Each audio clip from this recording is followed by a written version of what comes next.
पालक, कोथिंबीर, आळू, कढीपत्ता, चाकवत, चुका, मुळा, मेथी, राजगिरा, शेपू, लाल मुळा अशा विविध हिरव्यागार पालेभाज्यांची प्राचीन ग्रामदैवत श्री काळभैरवनाथ मंदिरात सजावट करण्यात आली होती।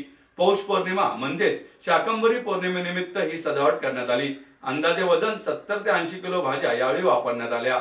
श्री भैरोबा देव ट्रस्ट श्री काळभैरवनाथ मंदिर तर्फे कसबा पेठेतील पुण्याचे प्राचीन ग्रामदैवत व क्षेत्रपाल श्री काळभैरवनाथ मंदिरात पालेभाज्यांची आकर्षक आरास करण्यात आली।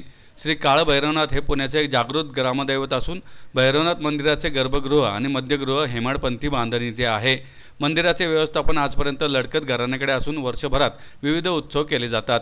कसबे पुणे ही 1200 वर्षापूर्वीची पुण्यातील वस्ती। या ठिकाणी मुला, मुक्ता आणि नाग या 3 नद्यांचा पवित्र त्रिवेणी संगम आहे। गाव तेथे मारुती आणि भैरवनाथाचे मंदिर ही आपल्याकडची परंपरा आहे।